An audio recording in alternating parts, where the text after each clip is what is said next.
Hello, everyone. Ron George with Endurance Performance Open Learning Show. Thanks for tuning in. We have all heard that phrase, death by a thousand cuts. Well, it's not only a Taylor Swift song, it's actually a form of ancient medieval torture. Permit me to use that phrase and just slyly turn it on its heels. Death by a thousand epic climbs. Well, how do you get that? Look no further than the Everesting attempt, which is a form of ultra endurance cycling started by a chap named Andy Van Buren in Australia. The whole point being ride indoors or outdoors without sleep and try to gain the cumulative height gain of Mount Everest, which is 8,848 meters. The nice thing about this is there is achievements to be had, lots of badges to be gained, and fame and success. A tremendous confidence boost from having achieved something like this. What drives someone to do something like this? Being on the saddle for 15, 20 hours at a stretch, sweating it out. How do you plan for such an event? And what are some of the considerations you have to take with nutrition, bike, shoes, attire, etc.?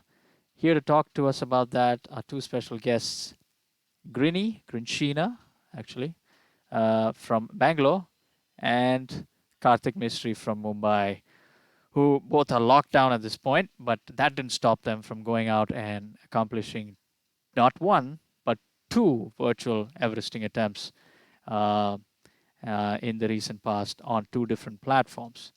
So let's tune in and listen to how they both met through this interesting adventure and all the tips and tricks and insights that they have gained from their experiences. First of all, I think maybe Grinny, you want to start? Just tell us about yourself and how you got into ultra endurance cycling, because this is really ultra. You're going past extremes. So why don't you tell Yeah, us about your background and how you got into this? sure. My name is Grinshina Kartik, and I'm from Bangalore.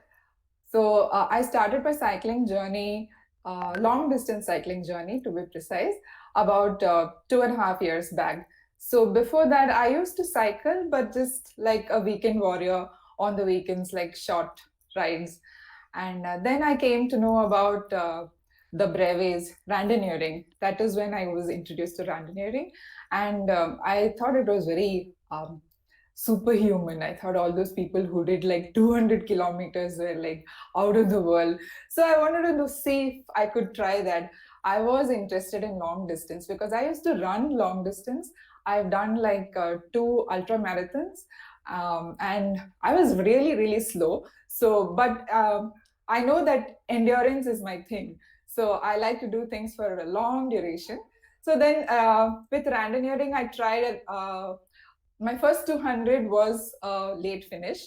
It was one of the toughest 200s in Bangalore. It's called the Enchetti. And you have like 2000 meters of elevation in that 200. And so it was not a finish. So, and then there were these weird circumstances that led me to my next ride, a 600-kilometer BRM, and that was my official first uh, breve randonneering ride. So that was the first one that I completed. And when you complete a 600 for the first time, instead of like a 200, 300, 400, and 600, those are the series of rides that you do in randonneering to become a super randonneer. So when you finish a 600 in the first go, then you sort of get the confidence like, okay, this is possible. And then I went on to do the others. So that's how I got into it. And slowly I started building my endurance mileage, base mileage like that. And then uh, I had these couple of ultra events. I went to Thailand to do this 2000-kilometer 2020-kilometer ride. That was just before the lockdown last year. So in February 2020, I actually did an ultra ride, and that was like, I was very grateful for that, because after that there was nothing that you could do outdoors. So and Of course, before that, I attempted the PVP in 2019. That was the first time I heard about PVP. And like within 3 months, I went and registered for it. And I didn't finish it. My crank broke in two pieces. So, but it was quite an experience. So I was exposed to this entire randonneering culture, long distance. And it was amazing in Paris to see people who are like so much older than me and going like so fast and riding so well, and I was so hooked. Yeah, so that's how I started my journey into long distance, ultra distance. Okay. Yeah. Wow, Yeah. that's great. And Karthik, you wanna do you have a similar background, randonneuring and Paris Paris or Yeah, almost similar. However, me and Grinshina never met in Paris, but we were there. So my journey is a bit longer. Like I started cycling in 2013, and then before I was like kind of I was working from home since long, so I thought, okay, let's do something. So I started running in 2011. Was moving in between cities, but finally settled down in by 2013. The first thing I did was like to get a bike. So I did that. I got MTB, but it was quite good. So I did. Then I discovered like I was doing cycling around, made a lot of friends. So they were kind of preparing for PBP in 2015. But I was not confident to ride long distance that time. But I started doing BRMs. My first was like 300 BRMs, which I got DNF at. It was like 303 kilometer. I got DNF at 300. So it Oh. was kind of shocking for me that okay. Uh, but then I realized like how to ride it in a long distance, and I started riding. I did lots of BRM in between. Uh, yeah, I did 1,000 kilometer. I mean, while also I did a Deccan Cliffhanger, which is supported race, and it was good experience. I was kind of confident to do PBP, but sadly, like I lost my luggage in between, and then I was not well, so I quit at like 1,050 just before the 150 kilometer was left. Yeah, miss, it was okay. I thought DNF is part of the journey. It didn't give me much shock, Mm. but I was very happy that I could even cover that distance. But yeah, and then I think I mentioned, oh, I didn't mention that, but I was trying Ziv. I had a trainer, good, smart trainer in 2018. I was not using well, but just before the lockdown, the Zwift the on Android was pretty much stable. I Mhm. tried just before the lockdown. I started working. I said, okay, let's move to Swift.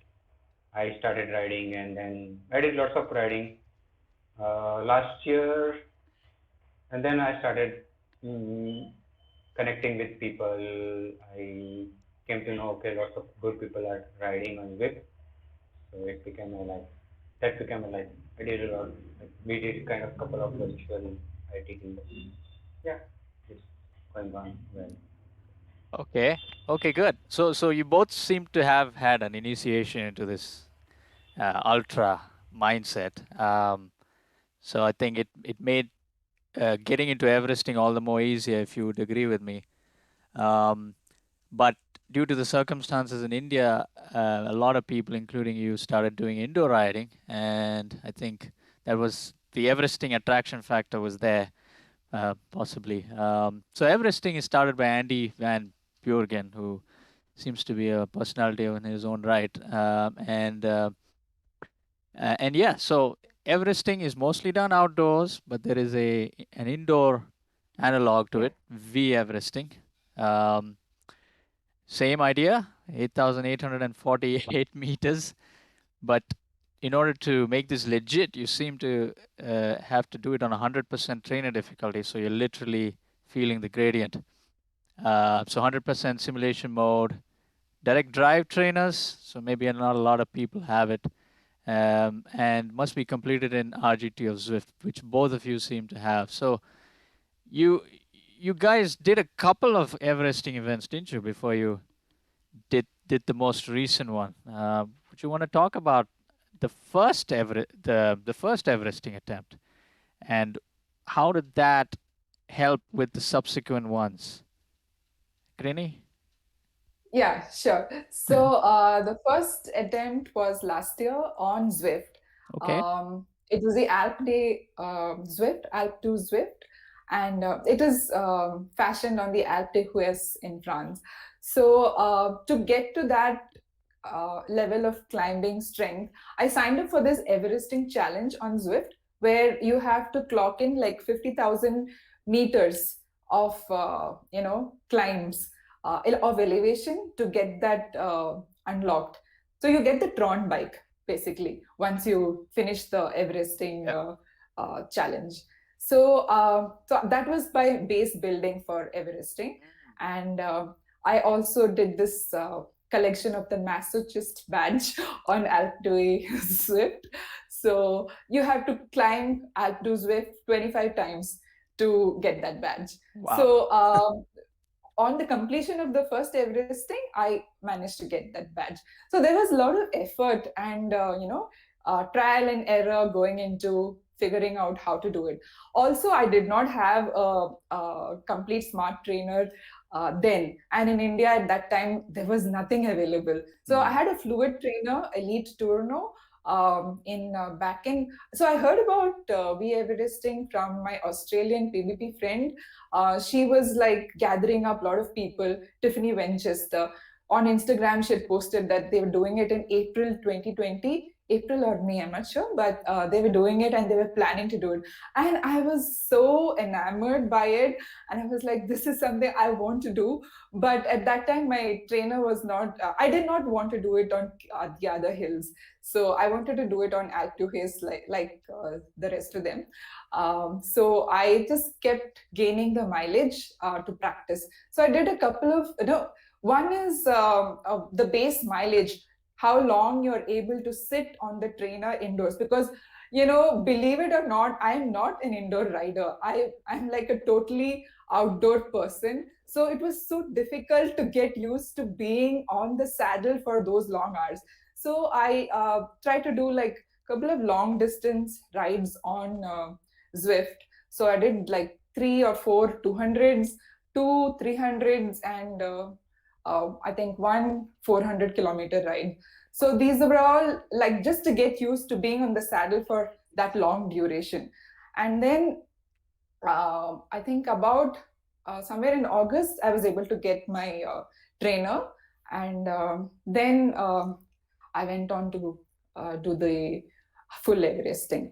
And that is how I also met Kartik Mistry from Mumbai. So we had never met before, and we used to, I think he also came to know about me from some other woman who was attempting vEveresting. So then we used to ride together because on Zwift, because we had a similar FTP, and we were able to match and ride. And so we used to do that, and we practiced a lot like that. And so it was good to have that company. And then that was my first attempt. I think it was September last year.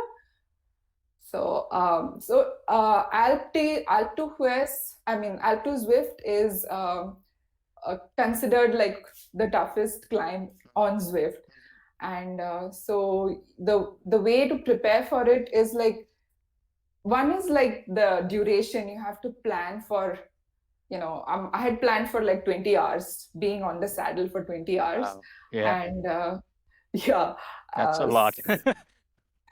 yeah, but I finished the 8848 in I think about 15 and a half or so. And just to finish, just to make sure you don't miss out on some extra meters of altitude, I think I did around 9,000. So that official thing was like 16 hours something for me. So there is a lot that goes into preparation for that. So I guess we'll talk about that a little later. Yeah, good. I mean, So that was yeah. there's Go ahead. thanks, Granny. There's some themes here, like yeah, of course, self torture is there, but you have to get into it slowly. A lot of base mileage, as you said, learning to sit on the saddle for long duration, 16, 20 hours is not a joke. Karthik, do you agree? I mean, is there any other approach you took in your first rides, and what were your takeaway lessons from the first Everesting attempt?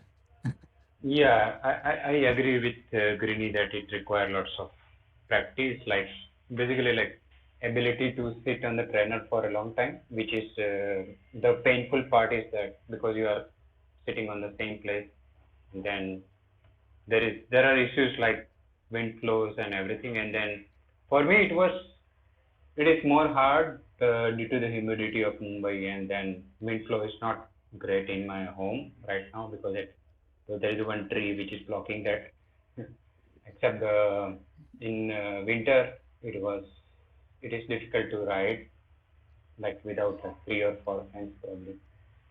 And yeah, like I think I did my half Everesting during the one of the official Everesting event. There was like group of people like 100 more than not. Yeah, I think it was 200 people were riding for Everesting that time. That was the biggest, as Grinny mentioned, it was in April last year, April or May something.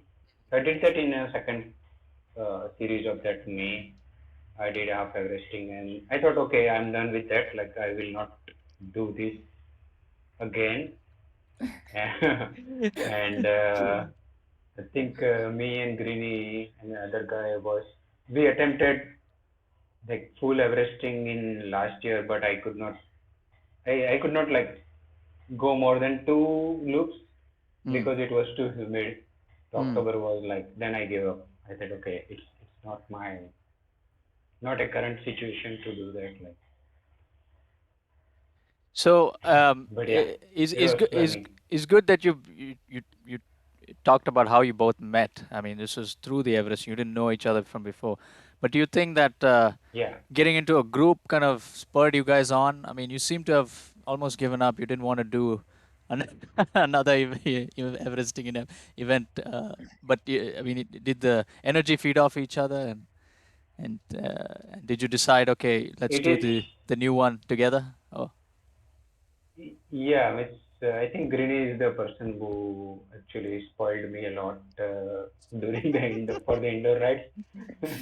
Like I was not thinking this RGT thing. For example, she suggested me that okay, oh, there is an app called RGT where you can do mm, your own routes and then she sent me like she posted the I think on the Discord or somewhere yeah. that Everesting is happen on Everest.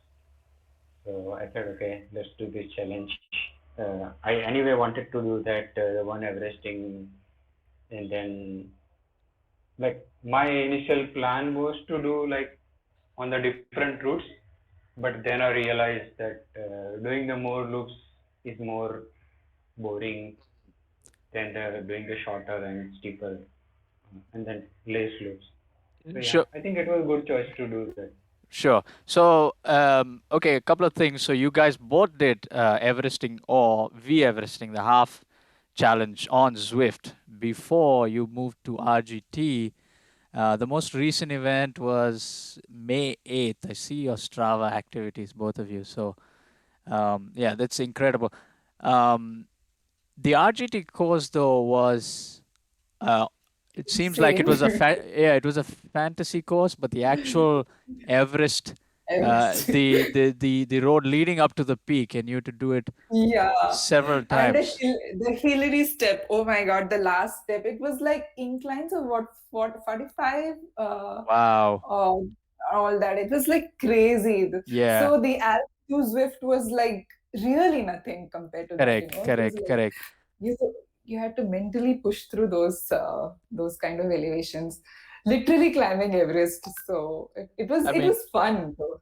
yeah, yeah, yeah. I mean, we'll get into the details, but I mean, just for the listeners, both of them spend around at a minimum 18 hours in the saddle. I see Karthik 20 hours, 229 virtual kilometers, and elevation gain of wow, 30,900 No, no, meters. no, that's Oh, wrong. oh, that's So wrong.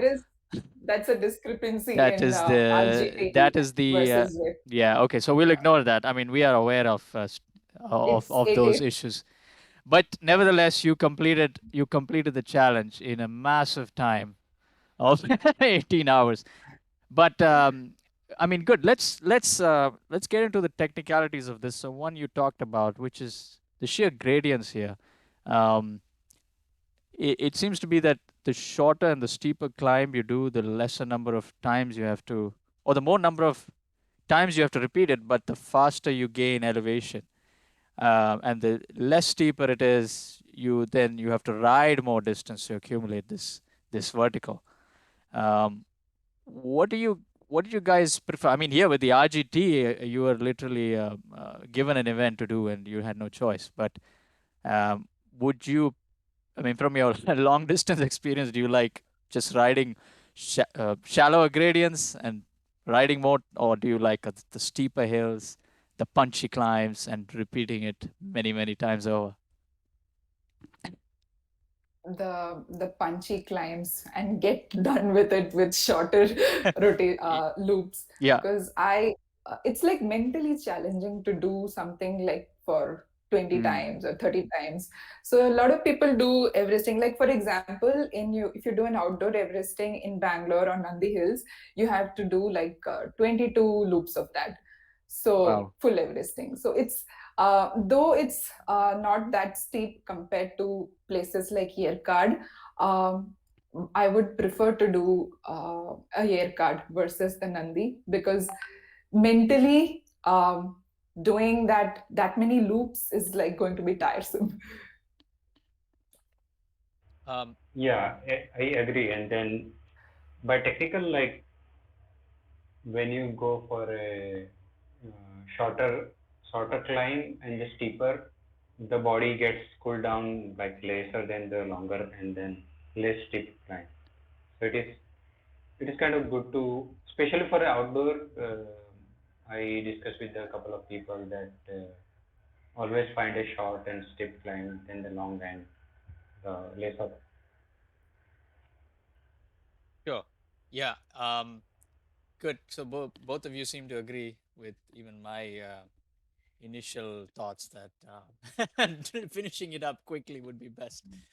Getting it done quick. But it is, of course, it has its trade-offs. The short climbs are steeper, and you have more challenge getting up it, perhaps more pain.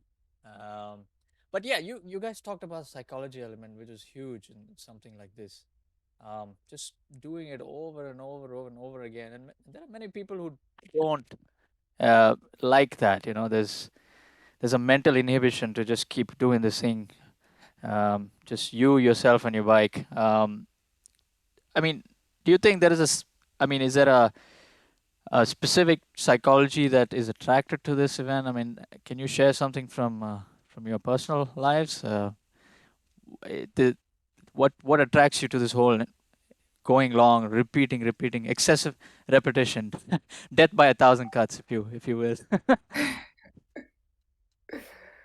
Uh, I don't know what you call that specific personality, but yeah, I think a basic ingredient is to be a type A. So you Mm. need to be and a little obsessive about going and not giving up, going the entire distance. And it's challenging because there are many times you feel like, why are you doing this? It's like nobody is going to give you anything. My son keeps asking me, Mom, are you going to get anything? Are you going to get a prize? Are you going to get a medal? Something. I'm like, no, it's just to know if I can do it. It's just to know if I can, go the But entire But you would agree that way. the virtual badge helps. I mean, it's your names are on Yeah, the website, right? And both of your names are the on the Hall of website. Fame. Yeah, Hall of Fame. yeah. That's and I don't know how many other Indians are there. Probably lots because it's getting popular. But Grini, would you agree? You are the first female. Am I right that you've done this? And you're oh No, no, there were, I think there were two other women oh two also others. who did that. Yeah, Wow. So it just goes on to show that yeah, there's a lot more people doing this. That's great. yeah. Anything to add to that, Karthik? Can you Yeah, What's your like thoughts on this regarding psychology? like kind of psychology. It's like kind of sense of achievement, and I am not that much kind of social person to Sense share of it. everything every time. Okay. But yeah, I feel that okay, yeah, I have done something which other people are not doing it, and then I always like to do things differently and doing myself. Like even though like I become more social because of this WIPT and other things, but yeah, I like to do that. Like I used to ride a solo outdoor a lot, but recently like I started group riding and basically like helping people to do the better riding. Like and I always like to ride a kind of better riders than me. So it is always fun to learn and I started developing that nature lately in the last 2 3 years. So yeah, things are a bit changing for me, but I Hmm. think it's okay. Okay. Wow. That's a good insight into the mental aspect of this. Good. So as far as planning goes, so let's talk about planning. I mean, let's say you do two. You're planning on doing two Everesting events, which you did. How much spacing between each? I mean, this doesn't seem to be something you can do often. So recovery is a big issue as well. How do you plan for something like this? How many months do you give yourself?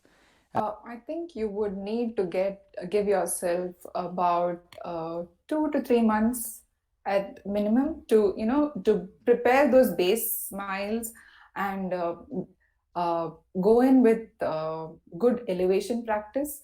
So it's not I mean it's important to get the practice of elevation itself. Climbs are like something I used to consider my climbing very bad before all this taking up all these Everesting challenges. Hopefully, I've improved a bit now, but so that was one of the reasons I wanted to do this to work on my climbing. Climbing. Um, yeah. So yeah, definitely 2 to 3 months and so a good solid mileage on climbs. Mm. So uh, So yeah, two. So and 2 months. Go ahead. sorry. Yeah, on recovery, it is again like the things that you do while you're riding and how you're riding, how you pace yourself, Mm. all that goes into your recovery. So I try not to go like too hard right from the start. My best riding happens post the second or third, third, fourth loop is when my best riding happens. My PRs are happening in that time, like after 4 hours or after 6 hours is when I do that. But then it gets difficult, mentally very challenging post the fifth loop. So when you're post the halfway mark is when you need to block out all these negative thoughts of giving up and DNF and stopping the ride and Mm. okay, I've done half Everesting, why do I need to go any further? So all those things come into picture. So it's difficult. You have to push through those mentally, and that eats into your time as well. Yeah. Um, Okay. yeah, I was talking about the recovery part, right? So Mhm. recovery, one of the things that I noticed is like these massage guns or Mhm. the tents. Mhm. If you use the TENS Hence. machine, Yeah. yeah, it helps your recovery. And I am a yoga practitioner as well, so all Okay. these things help you recover quickly, and good amount of protein, Sure. all that Sure. works. Yeah. Yeah. Yeah. That's good. So again, she talked about at least 2 months time frame, but it's not just the time, but you have to sit on the saddle and practice. Going long. Yeah, like I think recovery is depends on the person to person, but when someone wants to attempt first Everesting, I would suggest do the half first Mm. and then see your ability, and then like many new people are coming to Zwift and wants to do the Everesting, but I would suggest like if you like if you cannot do the like Alps to Zwift in like less than 1 hour 30 minutes, it's very hard to do that. And like lots of climbing practice required. People just without even unlocking the level of 6, which is required for Alps, they want to do Everesting. I would suggest not to do that. And it's like it's painful to see the DNF other people who are you are like encouraging. Yeah, So that's yeah, very in- I suggest everyone to take time, get adjust with your trainer, like and learn like how it is hard to ride indoor, and then take all the factors consideration, nutrition, recovery in between, Mhm. uh, which is very important. I myself like I do mistakes every time about the food and nutrition, but yeah, that's fine because I know the things I can I can actually guide other people, and I'm very happy to do that. Like if somebody asks me, but yeah, then I see the people are not following, which is very frustrating. which is happens all the time. But good, this is not a Yeah, sprint. This is a marathon, and you have to be wise yes, about it. It's very interesting you brought that up. The level of Zwift. I mean, people who are less than 6 are thinking about this, so they're not familiar with Zwift, but just wanting to do it. Um, that's a key point to note. So you just, I guess, you have to spend a good amount of time on Swift to get the, I guess, equipment you need. Maybe a Tron bike will be helpful going up the hill, right? What do you think? Equipment is Unlock pretty big factor here. Yeah. and the Milston tires, the lightweight Milston tires, those are the best you for you altitude. you have that, Grinny. You have that, or? Yeah, yeah, you unlock it on only when you do the climbs. When you do Mm, active Zwift, you get the wheel at the end, and you can unlock it only then. So wow. it's not at any level, and So that's the best for climbing. So it's there is a s- it's a s- there's a regulation process in itself in the game. It seems you just Yeah. can't just fly with it as you would in real life. Um, so that's great. Let's talk about pacing. Huge aspect of doing this. Mental aspect is huge. We talked about that, but pacing. Greeny, you said that your third or fourth attempt up at sorry the interval is your strongest. um, what okay, power is the big thing, yeah, but effort is also, you have to feel yourself. um, and effort is not something that's on the screen, that's only internally you can feel it, but power is on the screen. And many people like to just, just go by the hard objective power numbers. But how important is it, do you think, to integrate all of the signals? And uh, and especially if you talk about power, how would you pace something like this by power? Is it you go by a certain percentage of FTP, or do you just ignore all of that and just feel it, feel the climb? I I am a very data-driven person, so I go into this paralysis mode all the time. Okay. So, so yeah, so I plan out my wattage, my Mm, watts per kg uh, for each ride, and for the first Everesting attempt, I was not very ambitious, but then it went well. So I tried to maintain about close to 2 for the entire thing, and on climbs maybe like around 2.5, 2.5 watts per kg. sure. The good thing about all Alpte Zwift is that on the downhill section, you can leave your bike and go wash your face and do other things and come back. So it gives you, like, I think about 15 minutes or so where you can do other things, get some break. So that helps. Similarly, even in RGT you can do that, because when you're going downhill, it just you can leave the bike and it just goes downhill all the way. So you that is a little time during the ride itself where you can recover. And so yeah, that's what I try to maintain. With the RGT Everesting, I was able to I think slightly under 2 watts per kg was my overall wattage.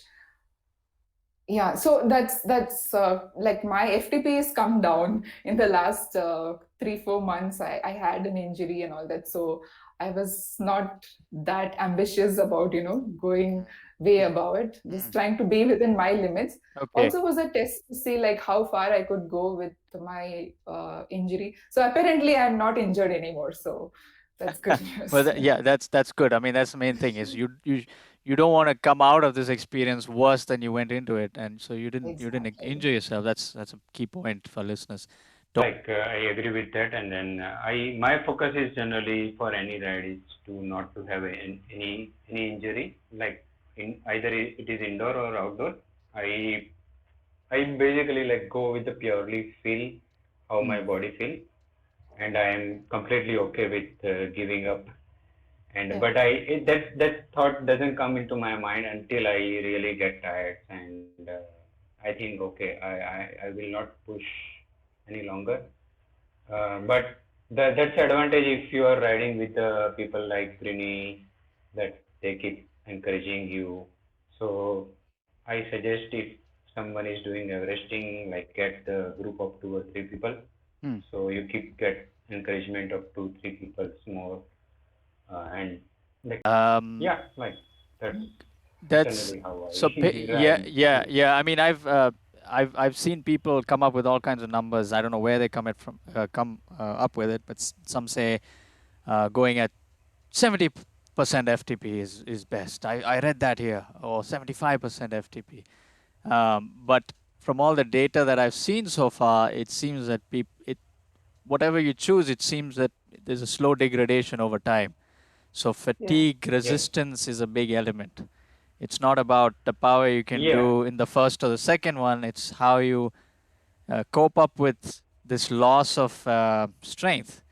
Um, and so, yeah, I would tend to agree, Karthik, there. I think it's good to also have that feel based approach to this, which is very, very and important. Yeah. yeah, and especially when the and like I remember, like my last loop was it was like midnight, and my wife and my son was sleeping, and then I was alone, and that was the first time actually I was riding indoor riding at night, and then everything was like generally Mumbai is very busy city, but since we have like lockdown, like there was no one on the road, and I could see the road, and it was like very crazy weird feeling that okay, I'm riding alone and there is no one there, and You're then indoor. and then I'm indoor riding like alone. Wow. So yeah, that was the first time I felt that okay, yeah, this is a bit of weirdest thing I have done ever so far. But to Greeni's point also, it seems that you have to, you're worried about the time you want to complete the sand, and so you do Yeah, need to look at the power. So it's higher watt per kg the faster you go, and I think as you keep doing Everesting, you obviously you want to somewhat improve on your previous experience. So you start yes, looking at other things like power. So I think both approaches are nice. I think you'll agree having all the signals integrated into monitoring this effort will be the smart approach. What about gearing on your bike and the dynamics of trainer difficulty? How do you? I mean, you have to go 100%. There's no. You yes. can't. That's part of the rules. So how do you then modify your bike? Do you have to modify your bike? Have you done that? Uh, so in my case, I'm known as Grinny the Grinder. So I've always turned out That's where low your name came cadence. from. Okay. Yeah. So I'm a low cadence person, and I've accepted that. When I try to do high cadence and like go above 85 and all that, I get out of breath and my heart rate shoots way up, and I just can't get that back to normal. So I fear a heart attack. So this is what I am. I'm a grinder. So I've accepted that, and so I've modified my bike in the sense, I don't have aero bars, so I that's something I need to buy still. And I'm an endurance rider, so I was never onto speed before. It's only like the last few months that I'm trying to focus on working on my speed. So sitting long hours, I try to adjust my position on the bike, like on uh, the what is this? I forgot the name Handle of this. This handlebar. Oh, yeah, I try to go down on the drops. Yeah, and I this rest this. my. Did you mean the stem or the Sorry, I headset? meant the drops. Oh, the The drops. Okay, drops. go ahead. Yeah. Yeah. So yeah, and then I just use the handlebar as to rest on the handlebar with my elbows, and because it's on 100% trainer difficulty, it is almost like riding outdoors, so your gear shifting has to be like just like how you do it outdoors. So you are mostly on the smaller gears, but because I'm a grinder, I stand and ride a lot. So Ah, okay. So you literally are putting your body weight. You're off the saddle sometimes yeah, because yeah, especially in the when steep I'm on sections. climbs. Yeah, Yes, when I'm yes. on climbs, I am like Hmm. off the saddle. uh, like I Hmm. try to do like 30 seconds off the saddle, and then 3 minutes on the saddle. I try to do all these weird intervals. So Yeah, that's a very good point. You're primarily focused on economy of movement for 18 20 hours, and so the cadence is a big factor. This Some people prefer to be in a low cadence range for such a long duration. So it's interesting you said that. What about you, Karthik? Are you a high cadence, low cadence? What kind of gearing do you prefer? Yeah, like I I I prefer like high cadence outdoor, but in indoor, yeah, like thanks to actually trainer that my cadence has improved a lot. Uh, Not in the climbing, but yeah, like it bit of improvement has done. But for Everesting, I think it doesn't matter much because you are going to hit the same climb, and then the steep climbs like RGT, it was very hard to do maintain the good cadence. Hmm. So, and then since you are on the saddle for a long time, as Greeny suggested, I like you somebody like you need to actually stand and ride for a while to just get a recovery, the better recovery, and then better way to handling the less time on saddle. That 30 second is even is very helpful. So I did that, and then it helps a lot. Like when you get down of the bike while the bike is going downhill. Otherwise, it's very painful to do that. And I was a person like who generally when riding outdoor, I used to take a break every 1 hour, like water break and some break and other breaks. Like after getting a trainer and starting riding on the Swift, I my saddle time has improved a lot, like more than 2 hours, 2 3 hours. I ride without like taking any break, so that helped me a lot. But and then it's kind of like it's very difficult to maintain the cadence on the long and steep climbs. So yeah, I still need to rethink the strategy of the Hmm. next time if I'm doing that. Like it is like good factor to consider other than the other numbers. Would you agree then that the training that goes into this also has to kind of replicate the same or similar trainer difficulty you would face in an official Everesting? You have to train at 100%, get used to that, yeah, or Yes, yeah. yes. I always keep my trainer 100% same regarding here. the Yeah, yeah like I don't like to play a lot with the difficulty part. Otherwise, I consider as a cheating. So yeah, I don't do that. Okay, yeah, we're And going into a controversial topic, but yeah. Okay. so and like and to be honest, if you change the trainer difficulty, it doesn't makes you faster. It's just like yeah, about the feeling. So we have seen that the things, Mhm. and also like for a setup, I haven't changed anything. Like my bike is same as outdoor. I use the same bike. Uh, Only thing I keep changing. I try to get a good bike chain which doesn't break, like the whatever the costliest good bike KMC gold chain. I Oh, like that chain because it okay. lasts longer, and then same here, uh, gold chain. Gold chain. yeah, and Okay. it looks. looks cool. with Other than that, also the other thing I change for indoor is to get a new good shoes, which is like more comfortable. I used to use a CD which is very hard and bit of narrow, so it gives a bit of pain after 3 4 hours.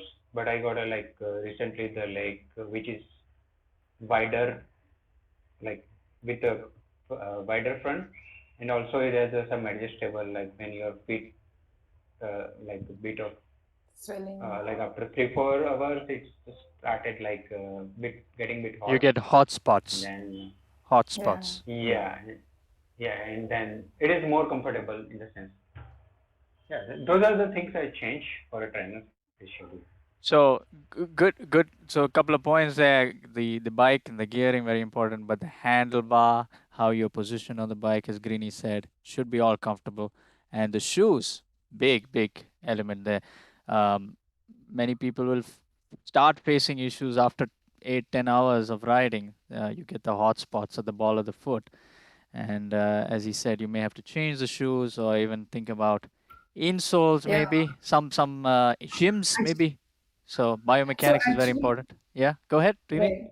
Yeah, sorry. I just wanted to add that during the full Everesting for RGT, I changed my shoes at the halfway mark. Not halfway, maybe around two-thirds mark, Sure. because I also wear the lake shoes. The boa at that point, for some reason, it was like so tight, or maybe my foot was Mm, swelling too much, and I sure. was finding the boa tightening thing too.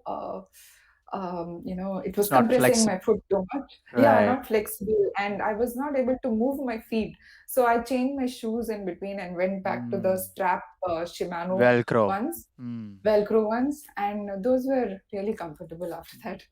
Very good insights about the shoe. Yeah, I'm not a big fan of the. For short events, these shoes seem to be okay.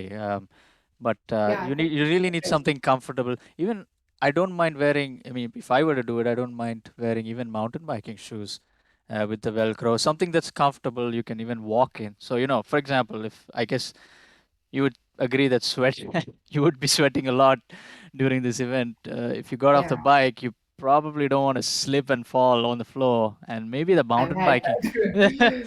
mountain biking shoes might help because the cleat is it's recessed, Yeah. and you have a nice rubber exterior to help with that. Feel numbness at all? Was that a factor, like numbness of the hands or So, the neck so or? Yeah, so that is all related to bike fit. I have gone Mm. through like tragedies before getting the right bike fit. On my previous bike, I this is a custom steel bike which is made to my geometry. Ah. So it is cut to my size. So it's perfect for me. But the previous bike was slightly bigger, and I used to be permanently numb. Like, I had those radial ulna compression on my hands all the Yes. time. My shoulders were numb. Yes, my shoulders were numb all the time. My hands were like heavy all the time. So, but with this new bike and the fit all dialed in, I don't have issues with numbness. Also, while riding, if you're constantly slouched, you have to relax your upper body. You cannot ride in a contracted muscle kind of posture. You are bound to get some numbness and pain if you do that. So you have to learn to relax the upper body and just hold the handlebars or aero bars or whatever, without putting your body weight on it, you know Mm-mm. and focusing only on the legs, the movement of the legs. These are some of the things I had to fine tune and work further for longer durations, Mm. because inevitably there will be some discomfort when you're sitting for such long durations. But try and adjust your saddle height, position, your handlebar. I flipped my stem to make it go a little lower to a Ah, figure. okay. Sure. Yeah, yeah, Yeah, yeah.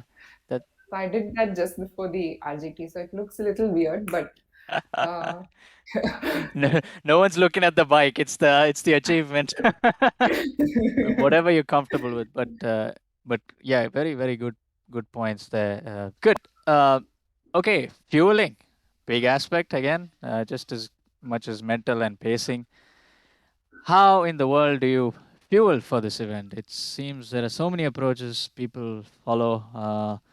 No carb, keto, this, that. I mean, what do you like? And I'm talking about not only, uh, uh, before the event, but also during the event. How do you uh, manage to feel this negative balance because you're expending so much? So, I am a keto coach actually. So, when I Okay. started cycling, when I started doing long distance cycling, I was like conflicted because I was doing the exact opposite of what I was telling people to do. So, I was there, I was having high sugar and high carbs during my cycling endurance events. Because when you're on the road, I cannot be like picky and choosy about what I get in Thailand. I'm not going to get like keto, low carb food or some village in Karnataka. It's not possible. So I have to adjust on the road. So I had to fine tune my nutrition that way. Indoor riding, however, is much more easier. Mhm. Um, you can. I've experimented with a lot of stuff. I do not use these gels and processed foods. Good. I try to avoid as much as possible. Mm-hmm. Um, so what works for me is like um, I know that I need glucose in the bloodstream for continuing, to Mm-hmm. keep riding. So that is one thing. So either glucose or sugar, um, just take that. I take like every 30 to 40 minutes, I take a few grams, maybe like 5 grams of sugar, just plain sugar, white sugar. So I've also experimented with like sugarcane juice, but again, drinking something, it just sort of, it sticks in your throat, sticks in my throat. I find that strange. It doesn't go down well. Is that But solid food, an aftertaste perhaps? Or uh, or more that yeah, with sugar, stuck in your throat? Okay, you just can't yeah, with get it down. yeah, that can't get it down. So for me, while riding, and I've seen that with a lot of women, men think that women don't eat, but that's not the thing, and they keep telling you you should eat more, you should eat more, but it doesn't happen with me because, and I've seen that with other women also. We struggle to eat while riding because it Mm. just doesn't go down. So if things like bananas, which are like a little softer to eat, that, or Yeah. some fruits, oranges or grapes and stuff like that. So that helps with slow release sugars, the fructose. Fructose. Bananas also have Mm-hmm. little potassium, so that you get from there. And salt, basic salt or Himalayan pink salt. The sodium and potassium is taken care. There is a little more of potassium in the Himalayan pink salt, Yeah. so that helps. So yeah, that's what. And normally, before the ride, I tried to carb load with the regular carbs that we eat, um, rice-based food that I eat. So and probably a bigger meal the prior to the ride, maybe like 5 6 hours before the ride, and a shorter meal just before the ride.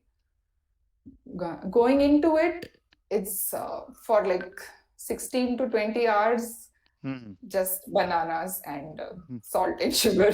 That's what works for me. Karthik, are you in a similar mindset? Natural food. Yeah, like I like bananas, and then the most important part for me is salt taps, uh, which is which comes with a bit of caffeine there, so it keeps me awake, especially like during the outdoor rides. And for Everesting, I think it was okay food. Like I was asking my son and my wife to refill the water, and they were very happy to do that, and it was very helpful. And I just had a lunch and dinner at my regular time. We are very kind of very particular about the lunch dinner timing. Like no matter like I'm riding or not riding, that doesn't matter. Like but we prepare our food and at the regular time. So that was helpful for me because it was perfect timing when I get down Uh, to the bike and then I had a lunch and also the dinner. Um, but in last two laps, I had some difficulty to even digest. Like everything was like nothing was going inside my body because I was too tired to eat anything. I think that happens with many people who are not used to with Mm. especially like I was like in mindset earlier as Grinshina said I was not able to eat much during the ride. I change a bit, but it's still very difficult after a long time, like 18 to 20 hours. The body gets like in a weird state of feeling. So I mean, yeah, it's that's a you less can't kind of you can't describe it. It's something really to be experienced. This one. yeah, To, yeah, it's kind of weird experience. it, Somebody has to do that, like otherwise. So and sometimes I have bread or bun jam, but you can't eat the bread or bun because it just goes and mm, doesn't go down your throat. It's like all scratchy in the throat. So yeah. I Yes, dip yes. it, soak it in water, and try Mm, to have it like that. Oh, Because it doesn't go down the throat otherwise. It just gets stuck. wow. Your esophagus is all but dried up because Yeah. of the continuous. Yeah. And carbon and dioxide is going out constantly. Yeah. So there's a lot of dryness in the throat. Yeah. Yes. Sorry, Karthik. Go ahead. well, other thing I prefer is fruit, especially the grapes, banana, and juice, uh, which is very helpful. Like quickly, uh, I I like. I'm not big fan of protein thing. I don't know why, but Mm. it just doesn't work well with me. But I need to reconsider things given the fatigue I'm getting after the long ride. So I need to kind of create a new strategy for that. Okay.